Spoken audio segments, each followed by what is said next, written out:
يسعد صباحكم، يسعد مساكم يا قوم. كيفكم؟ شو اخباركم؟ ان شاء الله كل ايامكم خير وسعاده وبركه. طمنوني عنكم، ان شاء الله كل ايامكم بخير، ان شاء الله ما حدا مرضان. كيف صحتكم؟ اهلا وسهلا فيكم بالفيديو. بتمنى يكون عم يعجبكم فيديوهاتي، واذا عم تحبوا فيديوهاتي وعم تعجبكم بتمنى تعملوا لكم كومنت حلو مثل حكايتكم، ولايك صغير منكم، تكونوا عم تدعموني وعم بتحبوني. بحبكم كتير، كونوا بألف خير يا رب. خلينا نبدأ الفيديو. يلا اعملوا فنجانكم المفضل، اعملوا لكم مشروبكم المفضل. يلا نبدأ الفيديو.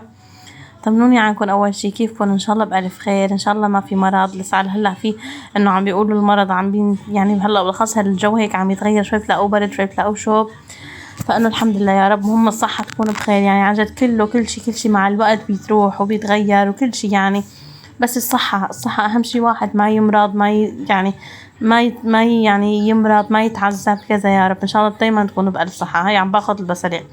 هلا رح اعمل معكم مكسيكانو او انه الفاهيتا، شو بتقولوا له. على فكره انا ولا مره جربتها بالساندويش، يعني انه بالبيت، يعني ما جربتها ولا مره. شو بتنصحوني فيها؟ جربها ولا ما جربها؟ طيبه؟ لانه طيبه هي برا، يعني بحبها انا، ما اشبه شيء، بس انه ما بعرف، انه بقول بالبيت بتزبط ما بتزبط كذا، فانه هيك بعملها اكتر شيء بحبوها عائلتي اكتر شيء يعني هيك. فالله هون بفرم هيك بصلتين، فرمت بصلتين. والله هالبصل عم بيجي كله بنصه بتلاقيه خربان، والله كم بصله لا هيك كبيتها يعني خربان كل وشها، بتلاقيها انه من ورا من يعني مظهرها ما احلاه، ومن جوا يعني مثل ما بتلاقوا يي من برا ما احلاكي من جوا ما تشوفوني، مثل هذا بيقولوا المثل، يعني طلعت نفس البصله. اي والله هون حطيت لها فلفله خضراء وفلفله حمراء، وفي عندي جزر بحط لها كمان جزر. بالعاده انا بحط لها فطر، بس كل ما بعملها بيقول لي جوزي انه انا ما بحب الفطر، هو ما بحب الفطر وجاي حطيت لي فطر، فانه هذا احسن شيء، انه ريح راسي هالمره وما اعمل لا ما احط لها فطر ابدا. فوالله بس حطيت بصل وفلفله خضراء وفلفله حمراء وجزر وثوم، كلياتهم هيك فرمتهم هيك على الناعم. بالعاده كمان احيانا بفرمها شرائح، يعني حسب ما يكون هيك جاي على بالي، او حسب المزاج مثل ما بيقولوا. مره بعملها شرائح، مره بعملها هيك، فانه هالمره قلت رح اعملها هيك كلها على الناعم كلها هذا هيك فرمتها. ما احلاها هون هيك هالالوان، هيك بتلاقوا هيك الالوان، بحب هيك الالوان، الاكله بتكون هيك كلها ملانه هيك الوان، بحس يعني عن جد تنعش الروح، يعني هيك هالبرتقاني هالاحمر هالاخضر هالابيض هيك كلياتهم مع بعض. بحب هالاكلات تكون انه كتيره فيها البصل وكتير فيها الثوم، يعني النكهه تعطي يعني اخذ طعمه النكهه. وهو يعني بحب بشكل عام البصل والثوم، تحسيه عند كل اكله شكل رئيسي. هاي الجزرة عن جد السكينة مع انه منيحة واشتريتها جديد، فما شاء الله كتير قاسية، بتزول لانقسمت معي يعني. انتو شو عم تطبخوا هالايام؟ ذكرونا في اكلات كذا. ان شاء الله هيك هلا قريبه وما بقي شي لرمضان، ان شاء الله رمضان الخير علينا يا رب، رمضان يعيدوا علينا يا رب ان شاء الله بالفرح وبالامان وبالخير وبالسرور، ويعني عن جد يعني ان شاء الله رمضان هيك، رمضان بتحسوه غير، رمضان الخير رمضان الفرح، عن جد بتلاقوا اليوم غير، بتلاقوا عن جد بتلاقوا اليوم مبارك يا، فالله يعيدوا علينا يا رب. سبحان الله عن جد، يعني ما بتلاقوا الا خلصت السنه وجينا على رمضان، يعني ما بتلاقوا انه خلص الشهر وخلص نحن برمضان ان شاء الله يا رب. يا رب عن جد رمضان هيك ايامه وشغلاته غير شكل يعني، فانا عن جد بحب رمضان ايامه تكون هيك انه يلا انه نعجي قوم بدي اساوي هالاكله، قوم بدي اساوي صحن الشوربه والصلاه والقران، هيك عن جد بحسه شهر هيك للعباده وللرحمه يعني. الانسان عن جد بتتغير نفسيته. مين بيوافقني الراي؟ يعني انا بحس برمضان بتتغير واحد نفسيته، يعني بيصير غير انسان، يعني هيك اللي حتى جو العيله جو هذا الروتين كله بيتغير، فهيك اجواءه كتير حلوه، انا كتير بحبها سبحان الله، فالله يديموا علينا.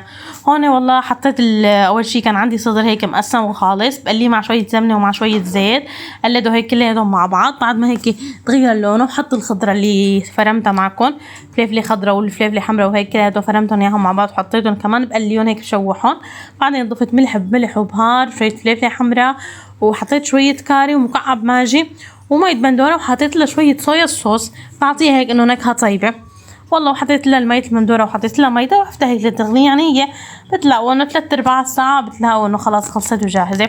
وهون كان جاء بالي كتير اعمل تبولة، بس تبولة حط لها خس. نحن ايام كمان كانت ماما الله يذكرها بالخير يا رب، يعني كان انه مثلا يكون عندنا البقدونس قليل، انه ما في عندنا بقدونس كتير، فانه او انه عن جد لما كان قبل نقول يلا البقدونس انه اغلى كذا، فانه تجيب بس انه البقدونس انه البقدونس قال وتجيب خسة، فعن جد بتعطيها كمان كتير طعمة طيبة، بنصحكم فيها يعني. وكتير من السوريين بيعملوها هيك، يعني هي بيقولوها مثل التبولة السورية، يعني نحن لكل شيء بنقول له انه سوريا سوريا سوريا، الكبسة السورية تبولة سوريا. فانه هي التبولة الاساسية بحطوا لها بس بقدونس وبندورة وشوية بصل اخضر على الاغلب وبرول، يعني اكيد في ناس بحطوا لها خيار، ما بعرف انه الاساسية. فوالله ما كسبت خبر انه هيك نقيت البقدونس. بعد ما نقيت البقدونس هيك فرمته على الناعم، وهذا فرمت الخسة. وكان شي هيك شفت بالماركت خسة واشتهيت عليها هيك خسة، يعني صار زمان ما جايبه انه خسة. بجيب انا هي اللي هون بتركيا بيقولوا لك جوبك، يعني بتكون هيك مدورة مثل شكل الملفوف، هي بنجيبها دايما. فانه جبتها والله انه ما كسبت خبر، انه قلت بعمل هيك صحن تبوله بشهي يعني مع الاكله بحبها، يعني انا بحب نوع دائما بحب الخضره، يعني بحب السلطات بحب كل شيء. فانه زوجي من نوع الابدا لا بحب السلطه ولا بحب الخضره ولا بحب اي شيء يعني، بس انه عنده سلطته المفضله خيار وبندوره وبصله وبس، واذا بتحطي لها فلفله خضراء اكثر انه احط لها نعناع جرجير كذا. وانا من نوع العكس، انا بموت بالخضره، انه اكل هيك جنب الاكل جرجير نعناع فلفله بحبهم وبحسهم عن جد مفيدين يعني. والحمد لله انه عن جد انه بحبهم لانه مفيدين للصحه للجسم، يعني بحبهم هيك شغلات. والله مثل ما لكم شايفين هيك فرمدهم هيك على الناعم على الناعم، حطيت لها الخسه وبندوره وفرمدهم، وحطيت لها يمكن خياره وهالبرغل، وهيك نقعد شوي البرغل، وطلعت عن جد كتير كتير طيبه الحمد لله على النعمه.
وهيك جهزت معي، وهي أكلتي لليوم. الحمد لله على الصحة والعافية، الحمد لله على النعمة، يا رب الله يديمها نعمة علينا. عن جد طلعت كتير كتير طيبة بتشهي القلب. هيك بتلاقوا هيك الليمونة لازم يكون كتير، وهاد زيت الزيتون هيك بتنعش القلب. والله الحمد لله على النعمة طلعوا كتير طيبين. وهذا فطور التاني نهار. هذا كان عندي خبز زايد، عن جد بنصحكم فيها كتير كتير كتير طيبة، وللولاد عن جد كتير مفيدة.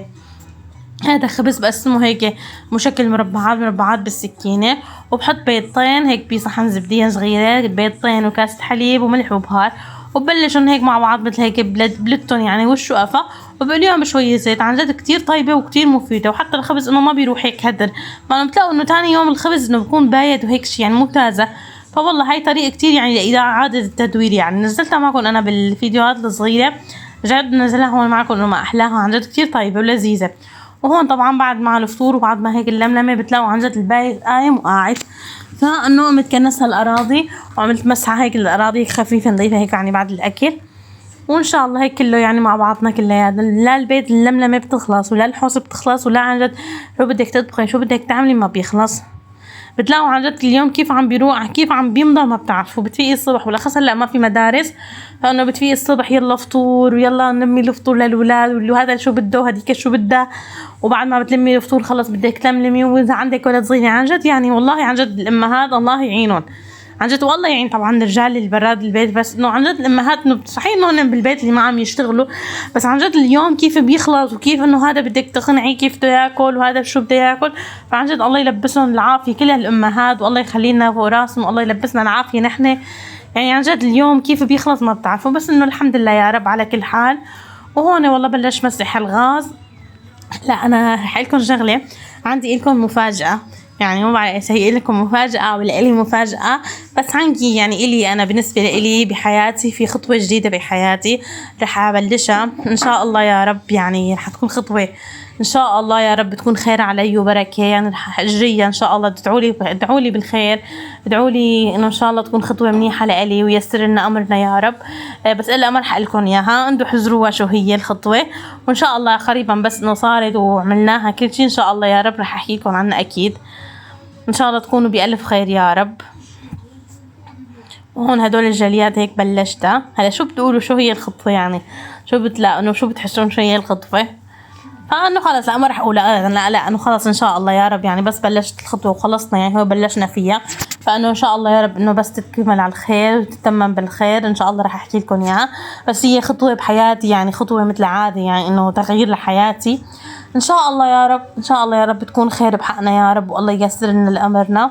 ادعوا لي بالخير، بتمنى عن جد تكتبوا لي هيك دعوه حلوه مثل حكايتكم هلا بهالايام الفضيله، بهالشهر الجميل، بهالشهر المبارك. يعني هلا وصلنا بشهر رجب، يا رب الله يجعله شهر خير وبركه يا رب يا رب يا رب. عن جد ان شاء الله كل ادعيتكم وكل دعائنا وكل اجر بدنا يا رب تستجاب يا رب ان شاء الله يا رب. كل ادعيتنا يكونوا الى كن فيكون، عن جد تكون مثل المعجزه تنقبل يا رب باسرع وقت باحسن وقت يا رب. هون والله بلشت جلد هالجلياد.